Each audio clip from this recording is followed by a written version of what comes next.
Hey guys, welcome back to my channel. So అందరు ఎలా ఉన్నారు? నేనైతే చాలా బాగున్నాను అనమాట. సో మా ఆఫీస్ అయితే అయిపోయిందనమాట.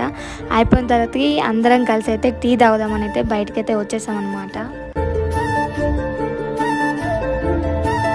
వీళ్ళందరూ మా ఫ్రెండ్స్ అనమాట. ఫ్రెండ్స్ అంటే ఒక ఫ్యామిలీ లాగా ఉంటాం. అందరం చాలా చాలా చాలా క్లోజ్ ఉంటాం అనమాట. సో ఇక్కడ నేను బాటిల్ని ఎందుకు తీసానంటే, ఈ మధ్యలో పెంగ్విన్ది వీడియో వైరల్ అవుతుంది కదా, దానికోసం అని చెప్పేసి అయితే వీడియో తను తీసానమాట. ఇంతలోపే మా చిటితల్లి వచ్చేసింది. మా అన్నయ్యతో వచ్చేసాడనమాట. సో మేము ఇక్కడ ఉన్నామని చెప్పేసరికి అన్నయ్య అయితే వచ్చేసాడు. మా చిటితల్లి కూడా నా దగ్గరికి వచ్చేసింది. నేనైతే చాలా చాలా చాలా మంచిగా ఆడుకున్నాను కొద్దిసేపు చిటితల్లితోని.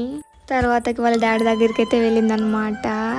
వాళ్ళని ద గ్రేటెస్ట్ లవ్ ఎవరిదైనా ఉంది అంటే అది నాన్నదే కదా. సో ఇక్కడతో వీడియో అయితే అయిపోయింది గాయస్. ఈ వీడియో కనుక మీకు నచ్చినట్టయితే do like, share, subscribe. Bye guys.